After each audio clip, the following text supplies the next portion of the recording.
सत श्री अकाल जी। The खालस TV देख रहे सारे दर्शकों का बहुत बहुत स्वागत है। टीवी 84 देख रहे नॉर्थ अमेरिका के दर्शकों का भी खास तौर पर स्वागत करते हैं। पंजाब भारत ते दुनिया भर के प्राइम टाइम दे विच मैं हरशरण कौर। खास खबरों के विच सब तो पहला जानकारी दे दईए कि बुलेटिन के अंत दे विच असीं फ्लाइटां दे बारे खास जानकारी देवांगे जिहड़ियां फ्लाइटां तीसरे पड़ाव दे विच शुरू हो रही ने। चार्टर्ड फ्लाइटां इंटरनैशनल स्कूल फीसां बारे फैसले दे लई 12 जून तक इंतजार करना पवेगा पंजाबियों नूं। आम आदमी पार्टी के पंजाब तो एक विधायक ने भारत के प्रधानमंत्री नरेंद्र मोदी नूं चिट्ठी लिखी है। छोटे वड्डे दुकानदारां दे लई की लिखिया दसांगे। सचखंड श्री दरबार साहिब ते होए हमले दी बरसी तो पहला गुरु की नगरी विच सुरक्षा सख्त कर दी गई है। भारत दे विच नवंबर दसंबर तक ही कोरोना वायरस पहुंच गया सी। विज्ञानियों ने दावा किया दसंबर दे विच तां चीन दे विच ही पता लग्या सी। सो पूरी रिपोर्ट दसांगे। केंद्र ने कहा है कि कोविड-19 दे नाल नजिठण लई वड्डी गिणती विच मेक शिफ्ट हस्पतालों की लोड़ हैगी है। सुप्रीम कोर्ट ने कहा कि दिल्ली NCR दे वास्ते इक्को नीति बनाउण दे बारे चर्चा की जावे। सुप्रीम कोर्ट ने कर्जे उत्ते ब्याज माफ करन बारे भारतीय वित्त मंत्रालय तो जवाब मंगिया। रखिया मंत्रालय ते भी कोरोना का हमला होया है। अफसर दफ्तर जाणों टाला वट रहे ने। वाशिंगटन दे विच महात्मा गांधी का बुत तोड़ दिता गया। अमरीका ने इसलिए माफी मंगी है। इटली ने अंतरराष्ट्रीय उड़ाणा फिर तो शुरू करने की आग्ञा दे दी है। जॉर्ज फ्लाइड जिदे करके अमरीका दे विच प्रदर्शन हो रहे ने वो कोरोना पॉजिटिव सी। ये भी अज खबर सामने आई है। चीन ने दावा किया है कि WHO नूं असीं जानकारी देण दे विच कोई देरी नहीं की है। प्रिंस चार्ल्स जिन्होंने कोविड-19 पॉजिटिव पाया गया सी उन्होंने दस्सिया अपना कोरोना वायरस का तजर्बा। ये भी दसांगे। स्कॉट मॉरिसन ऑस्ट्रेलिया के प्रधानमंत्री ने इन्होंने हुण समोसिया तो बाद गुजरात की खिचड़ी का जिक्र किया है। पाकिस्तान के गायक अबरार उल हक भी कोरोना पॉजिटिव होए ने। स्पेन ने एमरजेंसी फिर तो वधा दी है कोरोना नूं रोकण दे टीचे दे लई। बिल गेट्स कहते हैं कि अज सब तो वध लोड़ सिर्फ ते सिर्फ टीके की है। ऑक्सफोर्ड की वैक्सीन का ट्रायल ब्राजील दे विच होवेगा। नासा ने चेतावनी दी है कि धरती वाल तेजी नाल वध रहे ने 5 उल्का पिंड। खबरों के विस्तार तो पहला पंजाब भारत दुनिया भर की कोरोना वायरस अपडेट जान लैंदे। पूरी दुनिया दे विच इस वक्त 188 मुल्कां दे विच कोरोना वायरस फैल चुकिया। 53 लाख तो वध लोग इस तो प्रभावित हुए ने। पंजाब की गल कर लईए तां अज लुधियाना दे विच 6 नवे कोरोना पॉजिटिव मामले सामने आए ने ते हुण लुधियाना दे विच पीड़ितां की गिणती 209 हो गई है। नवे पॉजिटिव केसां विच 2 ते 5 साल के 2 बच्चे भी शामिल ने। लुधियाना विच हुण तक 150 लोग ठीक भी हो चुके ने। 9 लोगों की मौत हो चुकी है। हुण तक लुधियाना दे विच सब तो वध मौतां होईयां ने पंजाब चों। जलंधर दे विच 4 जणे अज पॉजिटिव आए ने ते कुल पीड़ित ने जलंधर दे विच 270 हो गए ने। चंडीगढ़ की बापूधाम कलोनी दे विच एक बजुर्ग महिला अज कोरोना पॉजिटिव पाई गई है ते कुल एक्टिव केस सिटी ब्यूटीफुल दे विच 302 हो गए ने। एक्टिव केस 83 ने। बाकी सारे लोग ठीक हो चुके ने। मुख्यमंत्री कैप्टन अमरिंदर सिंह ने अज जानकारी दी है कि 3 जून तक पंजाब दे विच 2376 विचों कोरोना वायरस के सिर्फ 300 एक्टिव मामले ने। बाकी सारे ठीक हो चुके ने। एक दिन पहला 34 नवे मरीज आए ते कोरोना वायरस के 12 मरीज ठीक भी हो गए। ते कैप्टन अमरिंदर सिंह ने मिशन फतेह दे नाल जुड़न दी सारे पंजाबियों नूं अपील की है। उन्होंने कहा कि साडी लड़ाई बहुत लंबी है इस बीमारी दे नाल, इस करके हर कोई सावधानी वरते अते मिशन फतेह दे विच शामिल होवे। पूरे भारत दे विच पिछले 24 घंटिਆਂ ਦੇ ਵਿੱਚ 9304 नवे मामले सामने आए ने। 260 लोगों की मौत हुई है पिछले 24 घंटिਆਂ ਦੇ ਵਿੱਚ। पूरे भारत ਦੇ ਵਿੱਚ ਹੁਣ तक 2,17,967 कुल मामले ने। 6,094 लोगों की मौत हो चुकी है कुल ते ठीक होने वाले लोग ने 1,04,371। अज देश के रखिया सकत्तर अजय कुमार कोरोना वायरस तो पीड़ित पाए गए ने। एक खबर जिवें ही मिली तां दफ्तर दे विच अधिकारियों ने जाना बंद कर दिता। पूरी दुनिया दे विच इस वक्त 65,13,301 कुल केस ने। 3,86,091 मौतां हो चुकियां ने। 28,08,183 जने ठीक भी हो चुके ने अते 33,19,027 लोग ने जिहड़े ओह हुण एक्टिव मरीज ने पूरी दुनिया दे विच।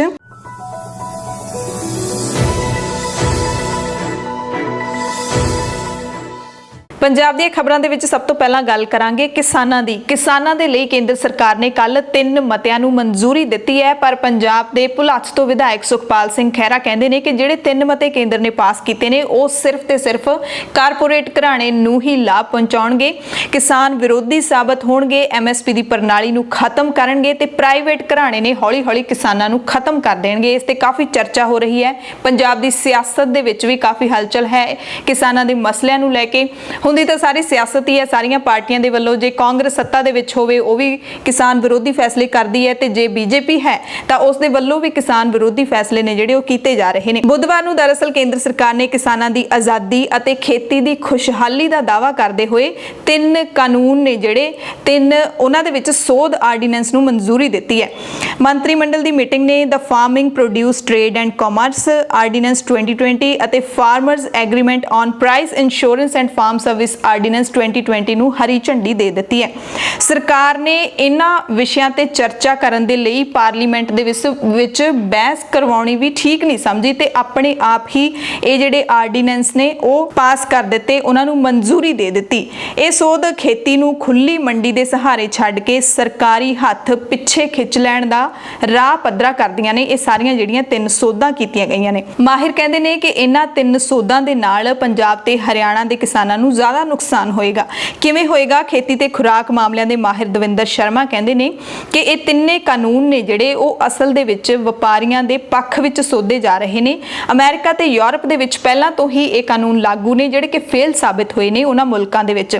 ਕਿਸਾਨਾਂ ਦੇ ਲਈ ਘੱਟੋ ਘੱਟ ਸਮਰਥਨ ਮੁੱਲ ਜਿਹਨੂੰ ਕਿ MSP ਕਹਿੰਦੇ ਆ ਉਹ ਹੀ ਆਮਦਨ ਦਾ ਜ਼ਰੀਆ ਹੈ, ਤੇ ਇਹਨਾਂ ਦੇ ਨਾਲ ਜਿਹੜੇ ਇਹ ਕਾਨੂੰਨ ਦੇ ਵਿੱਚ ਸੋਧਾਂ ਕੀਤੀਆਂ ਜਾ ਰਹੀਆਂ ਨੇ ਇਹਨਾਂ ਦੇ ਨਾਲ ਉਹ ਵੀ ਖਤਮ ਕਰਨ ਦਾ ਰਾਹ ਪੱਧਰਾ ਕਰ ਰਹੀ ਹੈ ਸਰਕਾਰ। ਪੰਜਾਬ ਤੇ ਹਰਿਆਣਾ ਦੇ ਕਿਸਾਨਾਂ ਨੂੰ ਇਹਨਾਂ ਕਾਨੂੰਨਾਂ ਦਾ ਸਭ ਤੋਂ ਵੱਧ ਨੁਕਸਾਨ ਹੋਣਾ ਹੈ ਕਿਉਂਕਿ ਕਣਕ ਝੋਨੇ ਦੀ ਘੱਟੋ ਘੱਟ ਸਮਰਥਨ ਮੁੱਲ ਅਤੇ ਖਰੀਦ ਦੀ ਗਰੰਟੀ ਸਿਰਫ ਪੰਜਾਬ ਤੇ ਹਰਿਆਣਾ ਸੂਬਿਆਂ ਦੇ ਵਿੱਚ ਹੀ ਹੈ।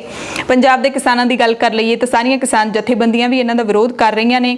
ਪਿਛਲੇ ਦਿਨੀ ਕੇਂਦਰ ਸਰਕਾਰ ਨੇ ਝੋਨੇ ਦੇ MSP ਦੇ ਵਿੱਚ ਨਿਗੂਣਾ ਵਾਧਾ ਕੀਤਾ ਹੈਗਾ ਜਿਹੜਾ ਕਿ ਸ਼ਰਮਨਾਕ ਦੱਸਿਆ ਪੰਜਾਬ ਦੀ ਕੈਪਟਨ ਸਰਕਾਰ ਨੇ। ਕਿਸਾਨਾਂ ਨੂੰ ਵੀ ਮਨਜ਼ੂਰ ਨਹੀਂ ਹੈ। ਵੈਸੇ ਵੀ ਆਪਾਂ ਪਹਿਲਾਂ ਵੀ ਗੱਲ ਕੀਤੀ ਸੀ ਕਿ ਕਿੰਨਾ ਹੈਰਾਨੀਜਨਕ ਹੈ ਕਿ ਕਿਸਾਨ ਖੁਦ ਆਪਣੀ ਚੀਜ਼ ਉਗਾਉਂਦਾ ਹੈ ਪਰ ਆਜ਼ਾਦੀ ਦੇ ਇੰਨੇ ਸਾਲਾਂ ਦੇ ਬਾਅਦ ਵੀ ਉਹਨੂੰ ਹੱਕ ਨਹੀਂ ਹੈਗਾ ਕਿ ਉਹ ਆਪਣੀ ਉਗਾਈ ਚੀਜ਼ ਦਾ ਮੁੱਲ ਹੈ ਜਿਹੜਾ ਉਹ ਖੁਦ ਨਿਰਧਾਰਿਤ ਕਰ ਸਕੇ। ਕੇਂਦਰ ਸਰਕਾਰ ਹੈ ਜਿਹੜੀ ਉਹ ਕਿਸਾਨਾਂ ਦੀ ਉਗਾਈ ਹੋਈ ਫਸਲ ਦਾ ਮੁੱਲ ਤੈਅ ਕਰਦੀ ਹੈ ਤੇ ਅੱਜ ਤੱਕ ਉਹਨਾਂ ਦੇ ਕਹੇ ਮੁਤਾਬਿਕ ਕਦੇ ਵੀ ਕਿਸਾਨਾਂ ਨੂੰ ਮੁੱਲ ਹੈ ਜਿਹੜਾ ਉਹ ਨਹੀਂ ਮਿਲਿਆ।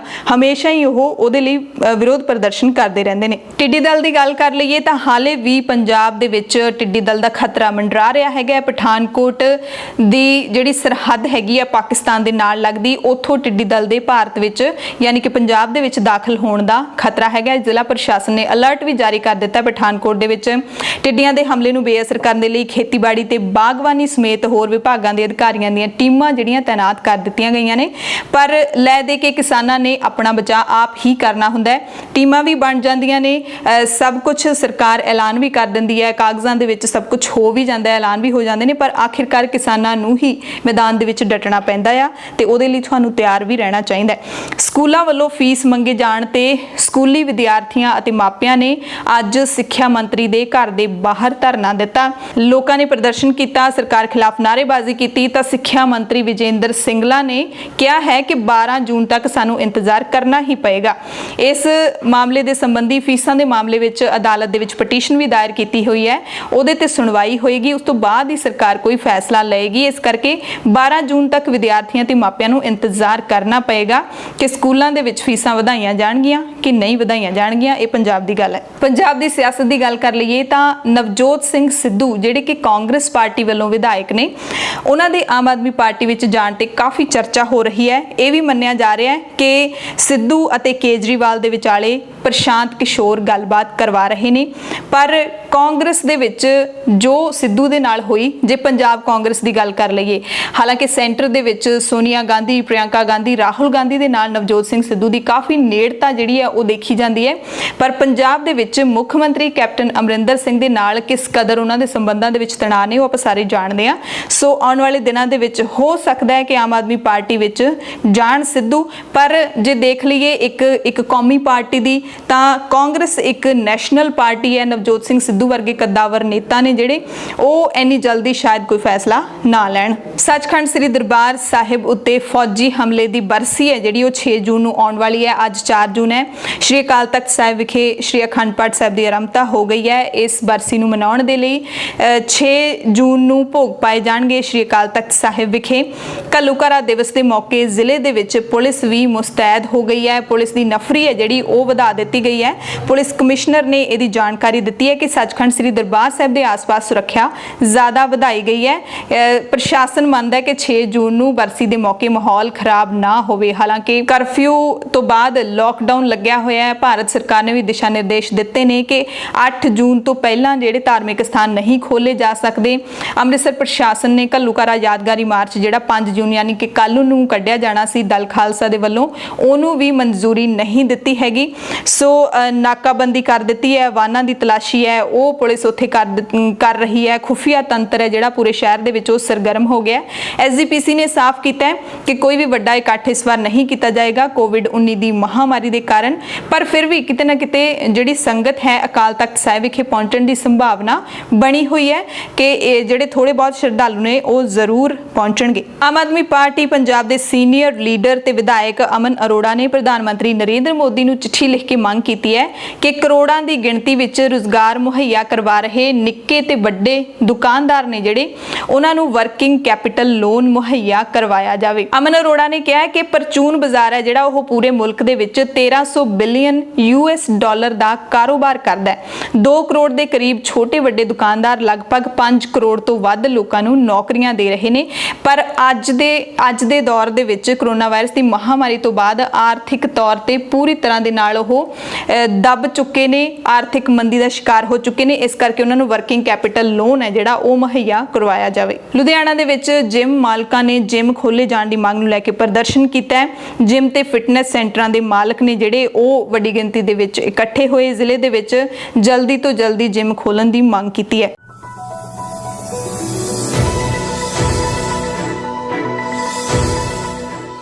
ਪੂਰੇ ਭਾਰਤ ਦੀਆਂ ਖਬਰਾਂ ਦੇ ਵਿੱਚ ਸਭ ਤੋਂ ਪਹਿਲਾਂ ਗੱਲ ਕਰਾਂਗੇ ਭਾਰਤ ਦੇ ਵਿੱਚ ਕਰੋਨਾ ਵਾਇਰਸ ਆਖਿਰਕਾਰ ਅਸਲ ਦੇ ਵਿੱਚ ਕਦੋਂ ਸ਼ੁਰੂ ਹੋਇਆ ਸੀ। ਹੈਦਰਾਬਾਦ ਦੇ ਵਿਗਿਆਨੀ ਕਹਿੰਦੇ ਨੇ ਕਿ ਭਾਰਤ ਦੇ ਵਿੱਚ ਕਰੋਨਾ ਵਾਇਰਸ ਨਵੰਬਰ-ਦਸੰਬਰ 2019 ਤੋਂ ਹੀ ਫੈਲਣਾ ਸ਼ੁਰੂ ਹੋ ਗਿਆ ਸੀ। MRCA ਅਖਵਾਉਣ ਵਾਲੀ ਤਕਨੀਕ ਦੀ ਵਰਤੋਂ ਕਰਦਿਆਂ ਵਿਗਿਆਨੀਆਂ ਨੇ ਅੰਦਾਜ਼ਾ ਲਾਇਆ ਹੈ ਕਿ ਤੇਲੰਗਾਨਾ ਅਤੇ ਭਾਰਤ ਦੇ ਹੋਰ ਸੂਬਿਆਂ ਦੇ ਵਿੱਚ ਕੋਵਿਡ-19 26 ਨਵੰਬਰ ਤੋਂ 25 ਦਸੰਬਰ ਦੇ ਦਰਮਿਆਨ ਫੈਲਣਾ ਸ਼ੁਰੂ ਹੋ ਗਿਆ ਸੀ। ਪਹਿਲਾ ਕੇਸ ਹੈ ਜਿਹੜਾ ਉਹ ਕੇਰਲਾ ਦੇ ਵਿੱਚ 30 ਜਨਵਰੀ ਨੂੰ ਹਾਲਾਂਕਿ ਦਰਜ ਕੀਤਾ ਗਿਆ ਸੀ, ਪਰ ਸਵਾਲ ਉੱਠਦਾ ਹੈ ਕਿ 30 ਜਨਵਰੀ ਤੋਂ ਪਹਿਲਾਂ ਕਰੋਨਾ ਵਾਇਰਸ ਨੇ ਜੇ ਭਾਰਤ ਦੇ ਵਿੱਚ ਦਸਤਕ ਦੇ ਦਿੱਤੀ ਸੀ ਤਾਂ ਫਿਰ ਇਸ ਦਾ ਪਤਾ ਕਿਉਂ ਨਹੀਂ ਲੱਗਿਆ। ਜੇ ਆਪਾਂ ਚਾਈਨਾ ਦੀ ਗੱਲ ਕਰੀਏ ਜਿੱਥੋਂ ਵੁਹਾਨ ਤੋਂ ਕਰੋਨਾ ਵਾਇਰਸ ਨਿਕਲਿਆ ਹੈ, ਪੂਰੀ ਦੁਨੀਆ ਦੇ ਵਿੱਚ ਫੈਲਿਆ, ਉੱਥੋਂ ਸ਼ੁਰੂ ਹੋ ਕੇ ਉੱਥੇ ਵੀ ਦਸੰਬਰ ਦੇ ਵਿੱਚ ਇੰਟਰਨੈਸ਼ਨਲ ਪੱਧਰ ਤੇ ਖਬਰਾਂ ਜਿਹੜੀਆਂ ਉਹ ਦਸੰਬਰ ਦੇ ਵਿੱਚ ਆਈਆਂ ਸੀ ਕਿ ਕਰੋਨਾ ਵਾਇਰਸ ਨਾਂ ਦੀ ਬਿਮਾਰੀ ਹੈ ਜਿਹੜੀ ਉਹ ਚਾਈਨਾ ਦੇ ਸ਼ਹਿਰ ਵੁਹਾਨ ਦੇ ਵਿੱਚ ਫੈਲੀ ਹੋਈ ਹੈ। ਉਸ ਤੋਂ ਬਾਅਦ ਹੌਲੀ-ਹੌਲੀ ਫਿਰ ਜਨਵਰੀ ਦੇ ਅਖੀਰ ਤੱਕ ਭਾਰਤ ਦੇ ਵਿੱਚ ਆਇਆ ਸੀ, ਪਰ हैदराबाद ਦੇ ਇਹ ਜਿਹੜੇ ਵਿਗਿਆਨੀ ਨੇ ਉਹ ਕਹਿੰਦੇ ਨੇ ਕਿ ਦਸੰਬਰ ਨਵੰਬਰ ਦੇ ਵਿੱਚ ਹੀ ਭਾਰਤ ਦੇ ਵਿੱਚ ਆ ਗਿਆ ਸੀ। ਇੱਕ ਵੱਡੀ ਖਬਰ ਹੈ, ਸੁਪਰੀਮ ਕੋਰਟ ਨੇ ਕੇਂਦਰ ਸਰਕਾਰ ਨੂੰ ਉੱਤਰ ਪ੍ਰਦੇਸ਼, ਦਿੱਲੀ ਅਤੇ ਹਰਿਆਣਾ ਸਰਕਾਰ ਦੇ ਨੁਮਾਇੰਦਿਆਂ ਅਤੇ ਅਧਿਕਾਰੀਆਂ ਦੀ ਇੱਕ ਬੈਠਕ ਸੱਦਣ ਦੇ ਲਈ ਕਿਹਾ ਹੈ ਤਾਂ ਜੋ ਉਹ ਦਿੱਲੀ NCR ਦੇ ਲੋਕਾਂ ਦੀ ਆਵਾਜਾਈ ਦੇ ਲਈ ਇੱਕ ਬਰਾਬਰ ਨੀਤੀ ਬਾਰੇ ਵਿਚਾਰ ਕਰ ਸਕਣ। ਦਰਅਸਲ ਤੁਹਾਨੂੰ ਪਤਾ ਹੀ ਹੋਣਾ ਕਿ ਹਰਿਆਣਾ ਨੇ ਆਪਣੀਆਂ ਜਿਹੜੀਆਂ ਸਾਰੀਆਂ ਸਰਹੱਦਾਂ ਨੇ ਸਖਤੀ ਦੇ ਨਾਲ ਸੀਲ ਕੀਤੀਆਂ ਹੋਈਆਂ ਸੀ। ਹਾਲੇ ਤੱਕ ਹਰਿਆਣਾ ਤੇ ਦਿੱਲੀ ਵਿਚਾਲੇ ਜਿਹੜੀਆਂ ਸਰਹੱਦਾਂ ਨੇ ਉਹ ਖੋਲੀਆਂ ਨਹੀਂ ਗਈਆਂ।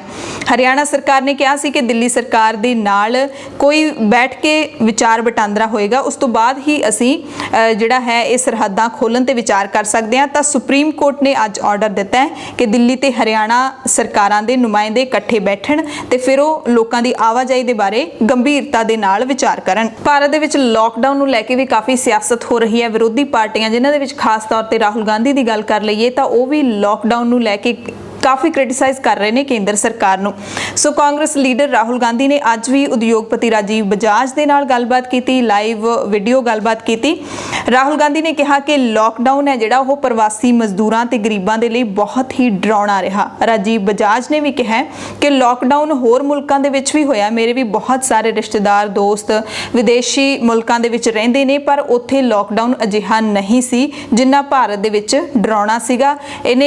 ਇਸ ਲਾਕਡਾਊਨ ਨੇ ਬਹੁਤ ਲੋਕਾਂ ਦੀਆਂ ਜਾਨਾਂ ਵੀ ਲੈ ਲਈਆਂ ਨੇ ਔਰ ਬਿਨਾਂ ਸ਼ੱਕ ਲਾਕਡਾਊਨ ਦੇ ਕਰਕੇ ਹੀ ਜਾਨਾਂ ਗਈਆਂ ਨੇ ਜਿੰਨੀਆਂ ਪ੍ਰਵਾਸੀ ਮਜ਼ਦੂਰਾਂ ਦੀਆਂ ਗਈਆਂ ਨੇ। ਰਾਜੀਵ ਬਜਾਜ ਕਹਿੰਦੇ ਨੇ ਕਿ ਭਾਰਤ ਦੇ ਵਿੱਚ ਜੋ ਲਾਕਡਾਊਨ ਲੱਗਿਆ ਉਹ ਡਰੈਕੋਨੀਅਨ ਲਾਕਡਾਊਨ ਹੈ। ਅਸੀਂ ਇੱਕ ਸਖਤ ਲਾਕਡਾਊਨ ਲਾਉਣ ਦੀ ਕੋਸ਼ਿਸ਼ ਕੀਤੀ ਪਰ ਉਹ ਕਮਜ਼ੋਰ ਹੋ ਗਿਆ। ਆਮ ਆਦਮੀ ਦੇ ਹੱਕ ਦੇ ਵਿੱਚ ਨਹੀਂ ਰਿਹਾ ਲਾਕਡਾਊਨ। ਲੋਕ ਸਾਰੇ ਹਰ ਵਰਗ ਦੇ ਹੋਣ, ਵੱਡੇ ਵਪਾਰੀ, ਛੋਟੇ ਵਪਾਰੀ, ਉਹ ਸਾਰੇ ਫੇਲ ਹੋਏ ਨੇ ਆਰਥਿਕ ਪੱਖੋਂ। ਸਰਕਾਰਾਂ ਵੀ ਆਰਥਿਕ ਮੰਦੀ ਦਾ ਸ਼ਿਕਾਰ ਹੋਈਆਂ ਨੇ। ਹਾਲਾਂਕਿ ਜਿਹੜੀਆਂ ਇੰਟਰਨੈਸ਼ਨਲ ਲੈਵਲ ਤੇ ਰਿਪੋਰਟਾਂ ਆਈਆਂ ਹੈਗੀਆਂ ਨੇ। ਪਿਛਲੇ ਦਿਨੀ ਆਪਾਂ ਰਿਪੋਰਟ ਦੀ ਗੱਲ ਕੀਤੀ ਸੀਗੀ, ਉਹਦੇ ਵਿੱਚ ਕਿਹਾ ਗਿਆ ਸੀ ਕਿ ਭਾਰਤ ਹੁਣ ਨਹੀਂ ਮੰਦੀ ਦਾ ਸ਼ਿਕਾਰ ਹੋਇਆ, 2017 ਤੋਂ ਹੀ ਹੈ। ਸੋ ਸਰਕਾਰ ਇਸ ਗੱਲ ਦਾ ਬਹਾਨਾ ਨਹੀਂ ਲਾ ਸਕਦੀ ਕਿ ਅਸੀਂ ਕਰੋਨਾ ਵਾਇਰਸ ਦੀ ਮਹਾਮਾਰੀ ਕਰਕੇ ਆਰਥਿਕ ਮੰਦੀ ਦਾ ਸ਼ਿਕਾਰ ਹੋਇਆ। ਰਾਜੀਵ ਬਜਾਜ ਕਹਿੰਦੇ ਨੇ ਕਿ ਇੱਕ ਪਾਸੇ ਕਮਜ਼ੋਰ ਲੋਕਡਾਊਨ ਇਹ ਦੱਸਦਾ ਹੈ ਕਿ ਵਾਇਰਸ ਹਲੇ ਵੀ ਫੈਲ ਜਾਏਗਾ ਤੇ ਹਲੇ ਵੀ ਅਨਲੌਕ ਹੋਣ ਦੀ ਉਡੀਕ ਦੇ ਵਿੱਚ ਹੈ। ਇਸ ਕਰਕੇ ਭਾਰਤ ਸਰਕਾਰ ਨੇ ਸਮੱਸਿਆ ਦਾ ਹੱਲ ਨਹੀਂ ਕੀਤਾ, ਪਰ ਪੱਕੇ ਤੌਰ ਤੇ ਆਰਥਿਕਤਾ ਨੂੰ ਤਬਾਹ ਕਰ ਦਿੱਤਾ ਹੈ ਭਾਰਤ ਦੀ ਨੂੰ। ਸੁਪਰੀਮ ਕੋਰਟ ਦੇ ਵਿੱਚ ਅੱਜ ਸੁਣਵਾਈ ਹੋਈ ਕਰਜ਼ਿਆਂ ਦੀ ਮੁੜ ਅਦਾਇਗੀ ਨੂੰ ਲੈ ਕੇ। ਸੁਪਰੀਮ ਕੋਰਟ ਨੇ ਕਰਜ਼ਿਆਂ ਦੀ ਮੁੜ ਅਦਾਇਗੀ ਮੁਲਤਵੀ ਕਰਨ ਦੌਰਾਨ ਕਰਜ਼ਿਆਂ ਉੱਤੇ ਵਿਆਜ ਮਾਫ ਕਰਨ ਦੇ ਸਵਾਲ ਦੇ ਉੱਤੇ ਕੇਂਦਰੀ ਵਿੱਤ ਮੰਤਰਾਲੇ ਤੋਂ ਜਵਾਬ ਮੰਗਿਆ। ਰਿਜ਼ਰਵ ਬੈਂਕ ਪਹਿਲਾਂ ਹੀ ਇਸ ਮਸਲੇ ਤੇ ਕਹਿ ਚੁੱਕਿਆ ਹੈ ਕਿ ਬੈਂਕਾਂ ਦੀ ਵਿੱਤੀ ਹਾਲਤ ਵੀ ਠੀਕ ਨਹੀਂ ਹੈਗੀ ਤੇ ਅਜਿਹੇ ਦੇ ਵਿੱਚ ਬੈਂਕਾਂ ਨੂੰ ਜਬਰੀ ਵਿਆਜ ਮਾਫ ਕਰਨ ਦੇ ਲਈ ਕਹਿਣਾ ਸਿਆਣਪ ਨਹੀਂ ਹੈਗੀ। ਸੁਪਰੀਮ ਕੋਰਟ ਨੇ ਕਿਹਾ ਕਿ ਇਸ ਕੇਸ ਦੇ ਵਿੱਚ ਦੋ ਪਹਿਲੂਆਂ ਤੇ ਵਿਚਾਰ ਕੀਤਾ ਜਾ ਸਕਦਾ ਹੈ।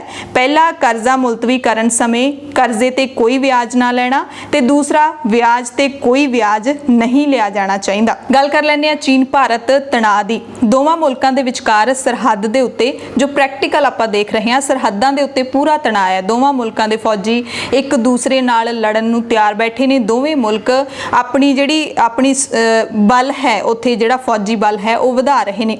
ਪਰ ਜਿਹੜੇ ਬਿਆਨ ਦੇ ਰਹੇ ਨੇ ਮੀਡੀਆ ਦੇ ਵਿੱਚ, ਉਹ ਕਹਿੰਦੇ ਨੇ ਕਿ ਅਸੀਂ ਗੱਲਬਾਤ ਦੇ ਜ਼ਰੀਏ ਇਸ ਸਭ ਨੂੰ ਸੁਲਝਾਉਣ ਦੀ ਕੋਸ਼ਿਸ਼ ਕਰ ਰਹੇ ਹਾਂ, ਪਰ ਹਕੀਕਤ ਇਹ ਹੈ ਕਿ ਸਰਹੱਦ ਤੇ ਦੋਵੇਂ ਲੜਨ ਨੂੰ ਜ਼ਰੂਰ ਤਿਆਰ ਬੈਠੇ ਨੇ। ਚੀਨੀ ਫੌਜ ਦੀਆਂ ਗਤੀਵਿਧੀਆਂ ਨੇ LLC ਦੇ ਬਹੁਤ ਨੇੜੇ ਆ ਗਈਆਂ ਨੇ।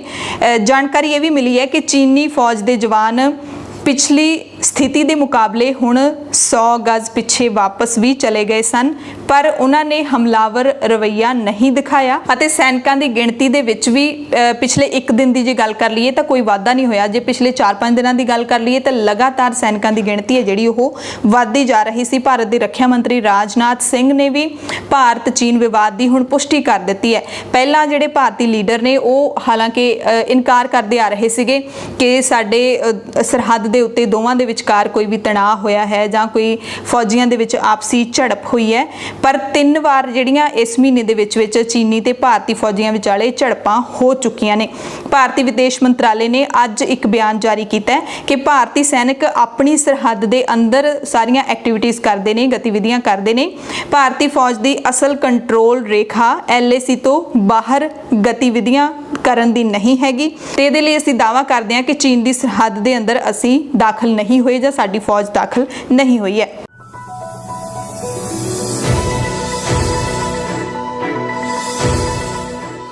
ਪੂਰੀ ਦੁਨੀਆ ਦੀਆਂ ਖਬਰਾਂ ਦੇ ਵਿੱਚ ਸਭ ਤੋਂ ਪਹਿਲਾਂ ਗੱਲ ਕਰਾਂਗੇ ਪਾਕਿਸਤਾਨ ਦੀ, ਜਿੱਥੇ ਪਾਕਿਸਤਾਨ ਦੇ ਸਿਆਸੀ ਲੀਡਰ ਤੇ ਗਾਇਕ ਵੀ ਨੇ ਅਬਰਾਰ ਉਲ ਹਕ, ਉਹਨਾਂ ਨੂੰ ਕਰੋਨਾ ਵਾਇਰਸ ਪੋਜ਼ਿਟਿਵ ਪਾਇਆ ਗਿਆ। ਟਵੀਟ ਕਰਕੇ ਖੁਦ ਅਬਰਾਰ ਉਲ ਹਕ ਨੇ ਜਾਣਕਾਰੀ ਦਿੱਤੀ ਹੈ ਤੇ ਹੋਮ ਕੁਆਰੰਟਾਈਨ ਦੇ ਵਿੱਚ ਨੇ। ਪਾਕਿਸਤਾਨ ਤੋਂ ਬਾਅਦ ਗੱਲ ਕਰ ਲੈਂਦੇ ਹਾਂ ਅਮਰੀਕਾ ਦੀ। ਜਾਰਜ ਫਲਾਇਡ ਦੀ ਮੌਤ ਤੋਂ ਬਾਅਦ ਲਗਾਤਾਰ ਹਿੰਸਕ ਪ੍ਰਦਰਸ਼ਨ ਅਮਰੀਕਾ ਦੇ ਵਿੱਚ ਹੋ ਰਹੇ ਨੇ। ਫੌਜ ਭਾਵੇਂ ਕਿ ਰਾਸ਼ਟਰਪਤੀ ਡੋਨਾਲਡ ਟਰੰਪ ਨੇ ਤਾਇਨਾਤ ਕਰ ਦਿੱਤੀ ਹੈ, ਪਰ ਜਿਹੜੀ ਵਿਰੋਧ ਪ੍ਰਦਰਸ਼ਨਾਂ ਦੀ ਲਹਿਰ ਹੈ ਉਹ ਥੰਮ ਨਹੀਂ ਰਹੀ। ਲੋਕ ਕਰਫਿਊ ਲੱਗਿਆ ਹੋਣ ਦੇ ਬਾਵਜੂਦ ਵੀ ਸੜਕਾਂ ਦੇ ਉੱਤੇ ਉਤਰ ਰਹੇ ਨੇ ਨਸਲੀ ਭੇਦਭਾਵ ਦੇ ਖਿਲਾਫ। ਜਾਰਜ ਫਲਾਇਡ ਜਿਨ੍ਹਾਂ ਦੀ ਪੁਲਿਸ ਹਿਰਾਸਤ ਦੇ ਵਿੱਚ ਮੌਤ ਹੋਈ ਸੀ, ਜਿਹਨੂੰ ਕਤਲ ਵੀ ਕਿਹਾ ਜਾ ਸਕਦਾ ਹੈ, ਜਿਸ ਤਰੀਕੇ ਨਾਲ ਵੀਡੀਓ ਪੂਰੀ ਦੁਨੀਆ ਨੇ ਦੇਖਿਆ ਹੈ ਕਿ ਇੱਕ ਪੁਲਿਸ ਅਧਿਕਾਰੀ ਨੇ ਧੌਣ ਦੇ ਉੱਤੇ ਗੋਡਾ ਰੱਖ ਕੇ ਜਾਰਜ ਫਲਾਇਡ ਨੂੰ ਕਿੰਨਾ ਟੌਰਚਰ ਕੀਤਾ ਸੀ, ਉਸ ਤੋਂ ਬਾਅਦ ਉਹਦੀ ਮੌਤ ਹੋਈ ਸੀ। ਸੋ ਮੌਤ ਤੋਂ ਕੁਝ ਹਫ਼ਤੇ ਪਹਿਲਾਂ ਜਾਰਜ ਫਲਾਇਡ ਦੀ ਰਿਪੋਰਟ ਹੈ ਜਿਹੜੀ ਉਹ ਕਰੋਨਾ ਵਾਇਰਸ ਪੋਜ਼ਿਟਿਵ ਆਈ ਸੀ। ਇਹ ਅੱਜ ਖਬਰ ਹੈ ਜਿਹੜੀ ਤਾਜ਼ੀ ਆਈ ਹੈਗੀ ਹੈ। ਹੈਨੇਪਨ ਕਾਉਂਟੀ ਮੈਡੀਕਲ ਐਗਜ਼ਾਮੀਨਰ ਦੇ ਦਫ਼ਤਰ ਨੇ ਇਹ ਰਿਪੋਰਟ ਹੈ ਜਿਹੜੀ ਜਾਰੀ ਕੀਤੀ ਹੈ ਕਿ 3 ਅਪ੍ਰੈਲ ਨੂੰ ਜਾਰਜ ਫਲਾਇਡ ਦੇ ਵਿੱਚ ਕਰੋਨਾ ਵਾਇਰਸ ਪੋਜ਼ਿਟਿਵ ਪਾਇਆ ਗਿਆ ਸੀ। ਚੀਨ ਦੀ ਗੱਲ ਕਰ ਲਈਏ, ਜਿੱਥੋਂ ਸਭ ਤੋਂ ਪਹਿਲਾਂ ਕਰੋਨਾ ਵਾਇਰਸ ਦੀ ਮਹਾਮਾਰੀ ਸ਼ੁਰੂ ਹੋਈ, ਉੱਥੇ 4 ਜੂਨ ਨੂੰ ਇੱਕ ਨਵਾਂ ਪੋਜ਼ਿਟਿਵ ਕੇਸ ਹੈ ਜਿਹੜਾ ਉਹ ਪਾਇਆ ਗਿਆ ਹੈਗਾ। ਹਾਲਾਂਕਿ ਪਿਛਲੇ ਕਈ ਦਿਨਾਂ ਤੋਂ ਚੀਨ ਦੇ ਵਿੱਚ ਕੋਈ ਵੀ ਰਿਪੋਰਟ ਪੋਜ਼ਿਟਿਵ ਨਹੀਂ ਆ ਰਹੀ ਸੀ। ਹੁਣ ਤੱਕ 84,169 ਮਾਮਲੇ ਦਰਜ ਕੀਤੇ ਜਾ ਚੁੱਕੇ ਨੇ। ਚੀਨ ਦੇ ਵਿੱਚ 4,638 ਲੋਕਾਂ ਦੀ ਮੌਤ ਵੀ ਹੋ ਚੁੱਕੀ ਹੈ। ਇਹ ਚੀਨ ਦੇ ਸਰਕਾਰੀ ਅੰਕੜੇ ਨੇ। ਹਾਲਾਂਕਿ ਚੀਨ ਦੇ ਜਿਹੜੇ ਮਨੁੱਖੀ ਅਧਿਕਾਰ ਐਕਟਿਵਿਸਟ ਹੈਗੇ ਨੇ, ਹਿਊਮਨ ਰਾਈਟਸ ਐਕਟਿਵਿਸਟ ਹੈਗੇ ਨੇ, ਉਹ ਕਹਿੰਦੇ ਕਹਿੰਦੇ ਨੇ ਕਿ ਚੀਨ ਦੇ ਵਿੱਚ ਲੱਖਾਂ ਹੀ ਮੌਤਾਂ ਨੇ ਜਿਹੜੀਆਂ ਉਹ ਹੋ ਚੁੱਕੀਆਂ ਨੇ। ਪਰ ਚੀਨ ਦੇ ਉੱਤੇ ਪੂਰੀ ਦੁਨੀਆ ਦੇ ਵਿੱਚ ਕਈ ਮੁਲਕ ਇਲਜ਼ਾਮ ਲਾਉਂਦੇ ਨੇ ਕਿ ਚੀਨ ਨੇ ਜਿਹੜਾ ਅਸਲੀ ਡੇਟਾ ਹੈ ਮੌਤਾਂ ਦਾ ਉਹ ਲੁਕੋਇਆ ਹੈ, ਅਸਲੀ ਡੇਟਾ ਪੂਰੀ ਦੁਨੀਆ ਦੇ ਸਾਹਮਣੇ ਜਨਤਕ ਨਹੀਂ ਕੀਤਾ। ਸੱਚਾਈ ਕੀ ਹੈ ਇਹ ਚੀਨ ਹੀ ਜਾਣਦਾ ਹੈ। ਈਰਾਨ ਦੇ ਵਿੱਚ ਵੀ ਕਰੋਨਾ ਦੇ ਮਾਮਲਿਆਂ ਵਿੱਚ ਰਿਕਾਰਡ ਵਾਧਾ ਹੋਇਆ ਹੈ। ਪਿਛਲੇ 24 ਘੰਟਿਆਂ ਦੇ ਵਿੱਚ 3570 ਕਰੋਨਾ ਵਾਇਰਸ ਦੇ ਮਾਮਲੇ ਸਾਹਮਣੇ ਆਏ ਨੇ। ਸਪੇਨ ਦੀ ਗੱਲ ਕਰ ਲਈਏ ਜਿੱਥੇ ਕਿਸੇ ਵੇਲੇ ਸਭ ਤੋਂ ਵੱਧ ਜਿਹੜੇ ਕਰੋਨਾ ਵਾਇਰਸ ਦੇ ਪੋਜ਼ਿਟਿਵ ਮਾਮਲੇ ਸੀ, ਸਭ ਤੋਂ ਵੱਧ ਦੀ ਮੌਤਾਂ ਹੁੰਦੀਆਂ ਸੀ ਅਮਰੀਕਾ ਤੋਂ ਪਹਿਲਾਂ। ਅਮਰੀਕਾ ਦੇ ਵਿੱਚ ਜਦੋਂ ਕਹਿਰ ਮਚਾਇਆ ਕਰੋਨਾ ਨੇ, ਉਸ ਤੋਂ ਪਹਿਲਾਂ ਸਪੇਨ ਦੇ ਵਿੱਚ ਮਚਾਇਆ ਹੋਇਆ ਸੀ ਤਾਂ ਸਪੇਨ ਦੀ ਸਰਕਾਰ ਨੇ ਐਮਰਜੈਂਸੀ ਨੂੰ 21 ਜੂਨ ਤੱਕ ਹੋਰ ਵਧਾ ਦਿੱਤਾ ਹੈ। ਸਪੇਨ ਦੀ ਸਰਕਾਰ ਨੇ ਕਈ ਵਾਰੀ ਐਮਰਜੈਂਸੀ ਨੂੰ ਐਕਸਟੈਂਡ ਕੀਤਾ ਹੈਗਾ ਤੇ ਹੁਣ ਇਸ ਨੂੰ ਐਮਰਜੈਂਸੀ ਦਾ ਆਖਰੀ ਪੜਾਅ ਮੰਨਿਆ ਜਾ ਰਿਹਾ ਹੈ ਲੋਕਾਂ ਦੇ ਵੱਲੋਂ ਕਿ ਸ਼ਾਇਦ 21 ਜੂਨ ਤੋਂ ਬਾਅਦ ਹੁਣ ਪੂਰੇ ਮੁਲਕ ਦੇ ਵਿੱਚ ਖੁੱਲ੍ਹ ਦੇਣੀ ਸ਼ੁਰੂ ਹੋ ਜਾਏਗੀ। ਯੂਕੇ ਦੇ ਪ੍ਰਿੰਸ ਚਾਰਲਸ ਨੂੰ ਵੀ ਕਰੋਨਾ ਵਾਇਰਸ ਪੋਜ਼ਿਟਿਵ ਪਾਇਆ ਗਿਆ ਸੀ ਤੇ ਹੁਣ ਉਹਨਾਂ ਨੇ ਆਪਣਾ ਕਰੋਨਾ ਵਾਇਰਸ ਦਾ ਤਜਰਬਾ ਹੈਗਾ ਜਿਹੜਾ ਉਹ ਸਾਂਝਾ ਕੀਤਾ ਹੈ ਦੁਨੀਆ ਦੇ ਨਾਲ। ਮਾਰਚ ਦੀ ਸ਼ੁਰੂਆਤ ਦੇ ਵਿੱਚ ਹੀ ਪ੍ਰਿੰਸ ਚਾਰਲਸ ਨੂੰ ਕਰੋਨਾ ਵਾਇਰਸ ਪੋਜ਼ਿਟਿਵ ਹੋਇਆ ਸੀ। 71 ਸਾਲ ਦੇ ਨੇ ਪ੍ਰਿੰਸ ਚਾਰਲਸ। ਉਹਨਾਂ ਨੇ ਕਿਹਾ ਕਿ ਮੈਂ ਕਾਫੀ ਆਸਾਨੀ ਦੇ ਨਾਲ ਇਸ ਬਿਮਾਰੀ ਦੇ ਉੱਤੇ ਜਿੱਤ ਹਾਸਲ ਕਰ ਲਈ ਸੀ। 7 ਦਿਨ ਹੋਮ ਕੁਆਰੰਟਾਈਨ ਰਹੇ ਸੀਗੇ। ਕਹਿੰਦੇ ਨੇ ਕਿ ਮੇਰੇ ਮਾਮਲੇ ਵਿੱਚ ਮੈਂ ਲੱਕੀ ਹਾਂ, ਮੈਂ ਖੁਸ਼ਕਿਸਮਤ ਹਾਂ, ਪਰ ਇਹ ਮੈਨੂੰ ਹੋਇਆ ਸੀ ਤੇ ਮੈਂ ਸਮਝ ਸਕਦਾ ਹਾਂ ਹੋਰ ਲੋਕਾਂ ਤੇ ਕੀ ਬੀਤ ਰਿਹਾ ਹੋਏਗਾ। ਕਹਿੰਦੇ ਜ਼ਿਆਦਾ ਰੌਲਾ ਪਾਉਣ ਦੇ ਨਾਲ ਕੁਝ ਨਹੀਂ ਹੁੰਦਾ, ਬਲਕਿ ਤੁਹਾਨੂੰ ਸਬਰ ਰੱਖਣ ਦੀ ਲੋੜ ਹੁੰਦੀ ਹੈ। ਇਸ ਬਿਮਾਰੀ ਤੋਂ ਘਬਰਾਉਣ ਦੀ ਕੋਈ ਲੋੜ ਨਹੀਂ ਹੈਗੀ। ਇਹ ਠੀਕ ਹੋਣ ਵਾਲੀ ਬਿਮਾਰੀ ਹੈ, ਬਹੁਤ ਖਤਰਨਾਕ ਨਹੀਂ ਹੈ। ਜੇ ਤੁਸੀਂ ਪੈਨਿਕ ਹੋ ਜਾਂਦੇ ਹੋ ਤਾਂ ਸ਼ਾਇਦ ਇਸ ਬਿਮਾਰੀ ਦਾ ਅਸਰ ਤੁਹਾਡੇ ਤੇ ਜ਼ਿਆਦਾ ਹੋ ਜਾਂਦਾ ਹੈ ਮੈਂਟਲੀ, ਜਦੋਂ ਤੁਸੀਂ ਇਸ ਦੇ ਪ੍ਰਭਾਵ ਥੱਲੇ ਆ ਜਾਂਦੇ ਹੋ। ਪਰ ਉਹ ਕਹਿੰਦੇ ਨੇ ਕਿ ਅਸੀਂ ਕੁਦਰਤ ਦਾ ਸ਼ੋਸ਼ਣ ਕੀਤਾ ਹੈ, ਇਸ ਕਰਕੇ ਹੁਣ ਕੁਦਰਤ ਹੈ ਜਿਹੜੀ ਸਾਨੂੰ ਸਿਖਾ ਰਹੀ ਹੈ ਕਿ ਕਿਵੇਂ ਅਸੀਂ ਕੁਦਰਤ ਦੇ ਨਾਲ ਰਲ ਮਿਲ ਕੇ ਰਹਿਣਾ ਤੇ ਇਹਨਾਂ ਬਿਮਾਰੀਆਂ ਦੇ ਉੱਤੇ ਨਿਜਾਤ ਪਾਉਣੀ ਹੈ। ਮਾਈਕਰੋਸਾਫਟ ਦੇ ਸੰਸਥਾਪਕ ਨੇ ਬਿਲ ਗੇਟਸ। ਉਹਨਾਂ ਨੇ ਕਿਹਾ ਕਿ ਜੇਕਰ ਕੋਈ ਵੀ ਟੀਕਾ ਬਣਾਉਣ ਦੇ ਵਿੱਚ ਸਫਲ ਹੋ ਜਾਂਦਾ ਹੈ ਤਾਂ ਇਹ ਪੂਰੀ ਦੁਨੀਆ ਨੂੰ ਵੰਡਿਆ ਜਾਣਾ ਚਾਹੀਦਾ ਹੈ, ਕਿਉਂਕਿ ਇਸ ਬਿਮਾਰੀ ਦਾ ਇੱਕੋ ਇੱਕ ਇਲਾਜ ਹੈ ਟੀਕਾ। ਜਿੰਨੀ ਜਲਦੀ ਟੀਕਾ ਬਣੇਗਾ ਉਨੀ ਜਲਦੀ ਹੀ ਇਸ ਬਿਮਾਰੀ ਤੇ ਜਿੱਤ ਹਾਸਲ ਕੀਤੀ ਜਾ ਸਕਦੀ ਹੈ। ਬਿਲ ਗੇਟਸ ਦਰਅਸਲ ਟੀਕਾ ਬਣਾਉਣ ਬਾਰੇ ਵਿਚਾਰ ਕਰਨ ਵਾਲੀ ਇੱਕ ਕਾਨਫਰੰਸ ਦੇ ਵਿੱਚ ਸ਼ਾਮਿਲ ਹੋਣ ਵਾਲੇ ਸੀ। ਉਸ ਤੋਂ ਪਹਿਲਾਂ ਉਹਨਾਂ ਨੇ ਇਹ ਬਿਆਨ ਦਿੱਤਾ ਸੀ ਕਿ ਕਾਨਫਰੰਸ ਦਾ ਟੀਚਾ ਹੈਗਾ ਜਿਹੜਾ ਉਹ ਟੀਕਾ ਬਣਾਉਣ ਦੇ ਲਈ ਰਾਸ਼ੀ ਇਕੱਠੀ ਕਰਨਾ ਹੈ ਤੇ ਟੀਕਾ ਬਣਾਉਣ ਦੇ ਲਈ 7 ਬਿਲੀਅਨ ਡਾਲਰ ਇਕੱਠੇ ਕਰਨੇ ਜ਼ਰੂਰੀ ਨੇ ਤੇ ਇਹ ਡਾਲਰ ਨੇ ਜਿਹੜੇ ਦੁਨੀਆ ਦੇ ਹਰ ਮੁਲਕ ਨੂੰ ਇਕੱਠੇ ਰਲ ਮਿਲ ਕੇ ਇਕੱਠੇ ਕਰਨੇ ਚਾਹੀਦੇ ਨੇ।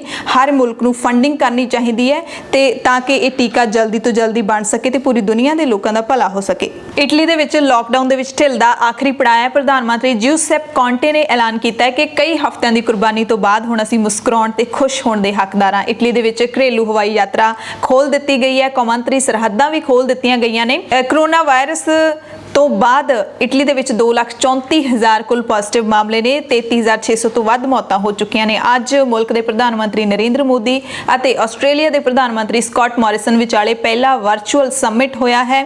ਆਨਲਾਈਨ ਦੋਵਾਂ ਲੀਡਰਾਂ ਨੇ ਗੱਲਬਾਤ ਕੀਤੀ ਹੈਗੀ ਹੈ। ਆਸਟ੍ਰੇਲੀਆ ਦੇ ਪ੍ਰਧਾਨ ਮੰਤਰੀ PM ਮੋਰਿਸਨ ਨੇ ਕਿਹਾ ਕਿ ਅਸੀਂ ਦੋਵੇਂ ਮੁਲਕਾਂ ਦੇ ਵਿਚਾਲੇ ਜਿਹੜੇ ਸਾਡੇ ਸੰਬੰਧ ਨੇ ਉਹਨਾਂ ਨੂੰ ਆਉਣ ਵਾਲੇ ਸਮੇਂ ਦੇ ਵਿੱਚ ਹੋਰ ਬਿਹਤਰ ਕਰਾਂਗੇ। ਨਾਲ ਹੀ ਉਹਨਾਂ ਨੇ ਕਿਹਾ ਕਿ ਮੈਂ WHO ਦੇ ਕਾਰਜਕਾਰੀ ਬੋਰਡ ਦੀ ਅਗਵਾਈ ਕਰਨ ਦੇ ਲਈ ਭਾਰਤ ਦੀ ਸ਼ਲਾਘਾ ਕਰਦਾ। ਮੈਨੂੰ ਆਸ ਹੈ ਕਿ ਭਾਰਤ ਇਸ ਬੋਰਡ ਦੀ ਪ੍ਰਧਾਨਗੀ ਕਰਨ ਦੇ ਵਿੱਚ ਮਹੱਤਵਪੂਰਨ ਫੈਸਲੇ ਜ਼ਰੂਰ ਲਏਗਾ। ਤੇ ਸਕਾਟ ਮੋਰਿਸਨ ਨੇ ਸਮੋਸਿਆਂ ਤੋਂ ਬਾਅਦ ਅੱਜ ਗੁਜਰਾਤੀ ਖਿਚੜੀ ਦੀ ਵੀ ਗੱਲ ਕੀਤੀ ਹੈ ਕਿ ਅਗਲੀ ਵਾਰੀ ਜਦੋਂ ਅਸੀਂ ਮਿਲਾਂਗੇ, ਪ੍ਰਧਾਨ ਮੰਤਰੀ ਮੋਦੀ ਦੇ ਨਾਲ ਮੇਰੀ ਮੁਲਾਕਾਤ ਹੋਏਗੀ ਤਾਂ ਮੈਂ ਚਾਹਾਂਗਾ ਕਿ ਗੁਜਰਾਤੀ ਖਿਚੜੀ ਜ਼ਰੂਰ ਹੋਵੇ। ਆਕਸਫੋਰਡ ਯੂਨੀਵਰਸਿਟੀ ਦੇ ਵਿੱਚ ਕਰੋਨਾ ਵਾਇਰਸ ਦੀ ਵੈਕਸੀਨ ਤਿਆਰ ਕੀਤੀ ਗਈ ਹੈ। ਉਸ ਦਾ ਟ੍ਰਾਇਲ ਬ੍ਰਾਜ਼ੀਲ ਦੇ ਵਿੱਚ ਕੀਤਾ ਜਾਏਗਾ 15 ਜੂਨ ਤੋਂ ਬਾਅਦ। ਇਸ ਦੇ ਲਈ 2000 ਵਲੰਟੀਅਰਸ ਨੂੰ ਤਿਆਰ ਕੀਤਾ ਗਿਆ ਤੇ 18 ਤੋਂ 55 ਸਾਲ ਦੇ ਸਾਰੇ ਲੋਕਾਂ ਨੂੰ ਸ਼ਾਮਿਲ ਕੀਤਾ ਗਿਆ ਜਿਨ੍ਹਾਂ ਦੇ ਉੱਤੇ ਟ੍ਰਾਇਲ ਕੀਤਾ ਜਾਏਗਾ।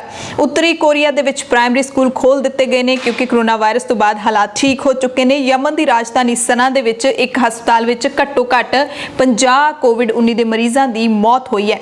ਆਸਟਰੀਆ ਅੱਜ ਤੋਂ ਇਟਲੀ ਨੂੰ ਛੱਡ ਕੇ ਸਾਰੇ ਗੁਆਂਢੀ ਮੁਲਕਾਂ ਦੇ ਲਈ ਆਪਣੀਆਂ ਕੌਮਾਂਤਰੀ ਸਰਹੱਦਾਂ ਖੋਲ੍ਹ ਰਿਹਾ ਹੈ, ਯਾਨੀ ਕਿ ਇੰਟਰਨੈਸ਼ਨਲ ਫਲਾਈਟਾਂ ਆਸਟਰੀਆ ਜਿਹੜਾ ਹੈਗਾ ਉਹ ਦੂਸਰੇ ਮੁਲਕਾਂ ਦੇ ਨਾਲ ਖੋਲ੍ਹ ਰਿਹਾ ਹੈਗਾ। University of Minnesota medical school ਦੇ ਇੱਕ ਅਧਿਐਨ ਦੇ ਮੁਤਾਬਿਕ ਹਾਈਡਰੋਕਸੀ ਕਲੋਰੋਕੁਇਨ ਦੇ ਨਾਲ ਕੋਵਿਡ-19 ਦਾ ਇਲਾਜ ਸੰਭਵ ਨਹੀਂ ਹੈ। ਹਾਈਡਰੋਕਸੀ ਕਲੋਰੋਕੁਇਨ ਖਾਸ ਕਰਕੇ ਮਲੇਰੀਆ ਦੀ ਦਵਾਈ ਹੈ, ਜਿਹਨੂੰ ਪਿਛਲੇ ਦਿਨੀ ਰਾਸ਼ਟਰਪਤੀ ਟਰੰਪ ਨੇ ਭਾਰਤ ਤੋਂ ਵੱਡੀ ਮਾਤਰਾ ਦੇ ਵਿੱਚ ਲਿਆ ਹੈਗਾ। ਬ੍ਰਾਜ਼ੀਲ ਤੇ ਅਮਰੀਕਾ ਇਸ ਵੇਲੇ ਦੋ ਮੁਲਕ ਨੇ ਪੂਰੀ ਦੁਨੀਆ ਦੇ ਜਿਹੜੇ ਹਾਈਡਰੋਕਸੀ ਕਲੋਰੋਕੁਇਨ ਤੇ ਭਰੋਸਾ ਕਰ ਰਹੇ ਨੇ। ਹਾਲਾਂਕਿ WHO ਵੀ ਕਹਿ ਚੁੱਕਿਆ ਪਿਛਲੇ ਦਿਨੀ ਕਿ ਹਾਈਡਰੋਕਸੀ ਕਲੋਰੋਕੁਇਨ ਕੋਈ ਇਲਾਜ ਨਹੀਂ ਹੈ ਅਤੇ ਇਸ ਦੇ ਨਾਲ ਸਾਈਡ ਇਫੈਕਟ ਵੀ ਹੋ ਸਕਦੇ ਨੇ ਤੇ ਹੁਣ ਮਿਨੇਸੋਟਾ ਮੈਡੀਕਲ ਸਕੂਲ ਨੇ ਵੀ ਕਹਿ ਦਿੱਤਾ ਹੈ। ਅਮਰੀਕੀ ਪੁਲਾੜ ਏਜੰਸੀ ਨਾਸਾ ਨੇ ਅਜਿਹੇ 5 ਉਲਕਾ ਪਿੰਡਾਂ ਦੀ ਪਛਾਣ ਕੀਤੀ ਹੈ ਜੋ ਧਰਤੀ ਵੱਲ ਤੇਜ਼ੀ ਨਾਲ ਵੱਧ ਰਹੇ ਨੇ। ਇੱਕ ਰਿਪੋਰਟ ਆਈ ਹੈ ਜਿਹਦੇ ਵਿੱਚ ਨਾਸਾ ਨੇ ਦੱਸਿਆ ਕਿ ਪਹਿਲਾ ਉਲਕਾ ਪਿੰਡ ਅੱਜ ਦੁਪਹਿਰ ਯਾਨੀ ਕਿ ਅੱਜ ਲੰਘ ਚੁੱਕਿਆ ਉਹ ਟਾਈਮ 2:15 ਵਜੇ ਦੇ ਕਰੀਬ ਪ੍ਰਿਥਵੀ ਦੇ ਕੋਲੋਂ ਲੰਘਿਆ ਹੈ ਜਾਂ ਨਹੀਂ ਇਹ ਨਾਸਾ ਹਲੇ ਪੁਸ਼ਟੀ ਕਰੇਗਾ। ਇਸ ਤੋਂ ਬਾਅਦ ਦੂਸਰਾ ਉਲਕਾ ਪਿੰਡ ਹੈ ਉਸ ਦੀ ਜਿਹੜੀ ਅਨੁਮਾਨ ਲਾਇਆ ਗਿਆ ਸੀ ਕਿ ਉਹ ਸ਼ਾਮ ਨੂੰ 6 ਵਜੇ ਤਕਰੀਬਨ ਧਰਤੀ ਦੇ ਕੋਲੋਂ ਲੰਘੇਗਾ। ਅਮਰੀਕਾ ਦੇ ਵਾਸ਼ਿੰਗਟਨ ਦੇ ਵਿੱਚ ਭਾਰਤੀ ਦੂਤਾਵਾਸ ਦੇ ਸਾਹਮਣੇ ਮਹਾਤਮਾ ਗਾਂਧੀ ਦੇ ਬੁੱਤ ਨੂੰ ਨੁਕਸਾਨ ਪਹੁੰਚਾਉਣ ਦੀ ਕੋਸ਼ਿਸ਼ ਕੀਤੀ ਗਈ, ਤੋੜਨ ਦੀ ਕੋਸ਼ਿਸ਼ ਕੀਤੀ ਗਈ।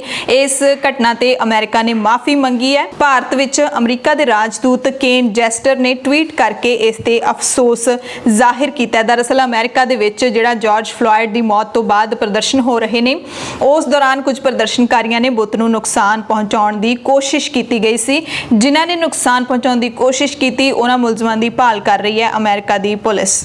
ਪੰਜਾਬ, ਭਾਰਤ ਤੇ ਦੁਨੀਆ ਭਰ ਦੇ ਪ੍ਰਾਈਮ ਟਾਈਮ ਦੇ ਵਿੱਚ ਅਸੀਂ ਤੁਹਾਨੂੰ ਸ਼ੁਰੂਆਤ ਦੇ ਵਿੱਚ ਦੱਸਿਆ ਸੀ ਕਿ ਫਲਾਈਟਾਂ ਦੀ ਜਾਣਕਾਰੀ ਦੇਵਾਂਗੇ। ਕੱਲ ਖਬਰ ਆਈ ਸੀ ਕਿ ਭਾਰਤ ਨੇ ਵੰਦੇ ਭਾਰਤ ਮਿਸ਼ਨ ਦੇ ਤਹਿਤ 70 ਫਲਾਈਟਾਂ ਹੋਰ ਅਰੇਂਜ ਕੀਤੀਆਂ ਨੇ, 70 ਦਾ ਪ੍ਰਬੰਧ ਕੀਤਾ ਹੈ, ਜਿਨ੍ਹਾਂ ਦੇ ਵਿੱਚੋਂ 32 ਫਲਾਈਟਾਂ ਨੇ ਜਿਹੜੀਆਂ ਉਹ ਕੈਨੇਡਾ ਤੋਂ ਭਾਰਤ ਪਹੁੰਚਣਗੀਆਂ। 14 ਜੂਨ ਤੋਂ ਲੈ ਕੇ 23 ਜੂਨ ਤੱਕ ਇਹ ਫਲਾਈਟਾਂ ਚੱਲਣਗੀਆਂ। 14, 17, 21 ਜੂਨ, 24 ਜੂਨ, 28 ਜੂਨ, 23 ਜੂਨ ਤੇ ਇਹ ਸਾਰੀਆਂ ਜਿਹੜੀਆਂ ਫਲਾਈਟਾਂ ਕਦੋਂ ਚੱਲਣਗੀਆਂ, ਕੈਨੇਡਾ ਦੇ ਕਿਹੜੇ ਸਟੇਟ ਤੋਂ ਚੱਲਣਗੀਆਂ, ਕਿਹੜੇ 에ਅਰਪੋਰਟ ਤੋਂ ਚੱਲਣਗੀਆਂ, ਕਿਹੜੇ 에ਅਰਪੋਰਟ ਤੇ ਭਾਰਤ ਵਿੱਚ ਪਹੁੰਚਣਗੀਆਂ, ਸਾਰੀ ਜਾਣਕਾਰੀ ਅਸੀਂ ਤੁਹਾਨੂੰ ਇੱਕ ਖਾਸ ਰਿਪੋਰਟ ਦੇ ਵਿੱਚ ਦੇਵਾਂਗੇ। ਅਸੀਂ ਪੂਰੀ ਜਾਣਕਾਰੀ ਕਲੈਕਟ ਕਰ ਰਹੇ ਹੈਗੇ ਆ ਤੇ ਕੱਲ ਨੂੰ ਤੁਹਾਨੂੰ ਸਾਰੀ ਜਾਣਕਾਰੀ ਦੇਵਾਂਗੇ ਕਿਉਂਕਿ ਮਲੇਸ਼ੀਆ ਤੋਂ ਵੀ ਬਹੁਤ ਫੋਨ ਆਉਂਦੇ ਨੇ ਦਖਾਲਸ ਟੀਵੀ ਕੋਲ ਕਿ ਅਸੀਂ ਮਲੇਸ਼ੀਆ ਦੇ ਵਿੱਚ ਫਸੇ ਹੋਏ ਆ, ਵਾਪਸ ਆਉਣਾ ਚਾਹੁੰਦੇ ਆ। ਦੁਬਈ ਤੋਂ ਵੀ ਫੋਨ ਆਉਂਦੇ ਨੇ। ਇਸ ਤਰ੍ਹਾਂ ਨਿਊਜ਼ੀਲੈਂਡ ਦੇ ਵਿੱਚ ਵੀ, ਨਿਊਜ਼ੀਲੈਂਡ ਦੇ ਲਈ ਵੀ ਫਲਾਈਟਾਂ ਸ਼ੁਰੂ ਕੀਤੀਆਂ ਗਈਆਂ ਨੇ। ਟੋਟਲ 5 ਫਲਾਈਟਾਂ ਨੇ ਨਿਊਜ਼ੀਲੈਂਡ ਤੋਂ ਇੰਡੀਆ ਲਈ। ਇਹ ਸਾਰੀਆਂ ਚਾਰਟਰਡ ਫਲਾਈਟਾਂ ਨੇ। ਆਮ ਫਲਾਈਟਾਂ ਨੇ ਜਿਹੜੀਆਂ ਉਹ ਹਲੇ ਨਹੀਂ ਸ਼ੁਰੂ ਹੋਈਆਂ। ਵਾਰ-ਵਾਰ ਤੁਸੀਂ ਸਵਾਲ ਪੁੱਛਦੇ ਹੋ ਕਿ ਕਦੋਂ ਇੰਟਰਨੈਸ਼ਨਲ ਫਲਾਈਟਸ ਸ਼ੁਰੂ ਹੋਣਗੀਆਂ। ਇਹ ਸਾਫ਼ ਹੈ ਭਾਰਤ ਸਰਕਾਰ ਦੇ ਵੱਲੋਂ ਜਿਹੜੇ ਨਿਯਮ ਜਾਰੀ ਕੀਤੇ ਗਏ ਨੇ ਕਿ ਜੁਲਾਈ ਐਂਡ ਤੱਕ ਕੋਈ ਵੀ ਇੰਟਰਨੈਸ਼ਨਲ ਫਲਾਈਟ ਭਾਰਤ ਚਾਲੂ ਨਹੀਂ ਕਰੇਗਾ। ਸੋ ਇਹ ਤੁਸੀਂ ਖਾਸ ਧਿਆਨ ਰੱਖਣਾ ਹੈ। ਇਹ ਸਾਰੀਆਂ ਚਾਰਟਰਡ ਫਲਾਈਟਾਂ ਨੇ ਸਿਰਫ ਉਹਨਾਂ ਲੋਕਾਂ ਦੇ ਲਈ ਜਿਹੜੇ ਇੰਡੀਅਨ ਸਿਟੀਜ਼ਨ ਨੇ, ਜਿਹੜੇ ਵਿਦੇਸ਼ਾਂ ਦੇ ਵਿੱਚ ਫਸੇ ਹੋਏ ਨੇ, ਟੂਰਿਸਟ ਵੀਜ਼ਾ ਤੇ ਗਏ ਸੀ ਜਾਂ ਵਰਕ ਵੀਜ਼ਾ ਤੇ ਗਏ ਸੀ, ਵਾਪਸ ਆਉਣਾ ਚਾਹੁੰਦੇ ਨੇ, ਸਿਰਫ ਉਹਨਾਂ ਦੇ ਲਈ ਨੇ। ਸੋ ਬਾਕੀ ਜਿਹੜੇ ਲੋਕ ਨੇ ਜਿਨ੍ਹਾਂ ਨੇ ਜਾਣਾ ਹੈ ਸਟੂਡੈਂਟ ਵੀਜ਼ਾ ਤੇ ਜਾਂ ਫਿਰ ਕਿਵੇਂ ਵੀ ਜਿਨ੍ਹਾਂ ਦੀ PR ਲੱਗੀ ਹੈ ਉਹ ਹਾਲੇ ਕੋਸ਼ਿਸ਼ ਨਾ ਕਰਨ। ਚਾਰਟਰਡ ਫਲਾਈਟ ਕਰਕੇ ਕੋਈ ਵੀ ਵਿਅਕਤੀ ਜਾ ਸਕਦਾ ਹੈ, ਪਰ ਜੇ ਤੁਸੀਂ ਇਕੱਲੇ ਸੋਚ ਰਹੇ ਹੋ ਕਿ ਤੁਸੀਂ ਚਾਰਟਰਡ ਫਲਾਈਟ ਕਰਕੇ ਜਾਓ ਉਸ ਮੁਲਕ ਦੇ ਦੂਸਰੇ ਮੁਲਕਾਂ ਦੇ ਵਿੱਚ ਤਾਂ ਤੁਹਾਨੂੰ ਬਹੁਤ ਖਰਚਾ ਪੈ ਜਾਣਾ ਹੈ। ਸੋ ਇਹ ਜਿਹੜਾ ਸਮਾਂ ਹੈਗਾ ਸਿਰਫ ਆਪੋ ਆਪਣੇ ਘਰੀ ਬੈਠਣ ਦਾ ਹੈ ਕਿ ਜਿੱਥੇ ਵੀ ਤੁਸੀਂ ਹੈਗੇ ਹੋ ਇਸ ਵਕਤ ਬੈਠੇ ਰਹੋ ਕਿਉਂਕਿ ਹਾਲਾਤ ਸਾਰੇ ਮੁਲਕਾਂ ਦੇ ਵਿੱਚ ਇਹੋ ਜਿਹੇ ਹੈਗੇ ਨੇ। ਕਮ ਸੇ ਕਮ ਤੁਸੀਂ ਇਸ ਵਕਤ ਆਪਣੇ ਘਰੇ ਤਾਂ ਹੈਗੇ ਹੋ। ਸੋ ਅਸੀਂ ਕੱਲ ਨੂੰ ਇਸ ਬਾਰੇ ਇੱਕ ਖਾਸ ਰਿਪੋਰਟ ਹੈ ਜਿਹੜੀ ਉਹ ਕੱਢਾਂਗੇ। ਖਬਰਾਂ ਦੇ ਪ੍ਰਾਈਮ ਟਾਈਮ ਦੇ ਵਿੱਚ ਅੱਜ ਇੱਥੇ ਹੀ ਇਜਾਜ਼ਤ ਚਾਹੁੰਦੇ ਆ। ਕੱਲ ਮਿਲਾਂਗੇ। ਕੁਝ ਤਕਨੀਕੀ ਕਾਰਨਾਂ ਦੇ ਕਰਕੇ ਅੱਜ ਅਸੀਂ ਖਬਰਾਂ ਤੁਹਾਨੂੰ ਬਹੁਤ ਲੇਟ ਦਿੱਤੀਆਂ ਨੇ, ਉਹਦੇ ਲਈ ਵੀ ਅਸੀਂ ਮਾਫੀ ਚਾਹੁੰਦੇ ਆ। ਤੁਸੀਂ ਸਾਰੇ ਆਪਣਾ ਧਿਆਨ ਰੱਖਿਓ, ਤੰਦਰੁਸਤ ਰਹੋ, ਸਾਵਧਾਨੀਆਂ ਦਾ ਪਾਲਣ ਕਰਦੇ ਰਹੋ, ਲੋੜਵੰਦਾਂ ਦੀ ਮਦਦ ਜ਼ਰੂਰ ਕਰਦੇ ਰਹੋ। ਧੰਨਵਾਦ।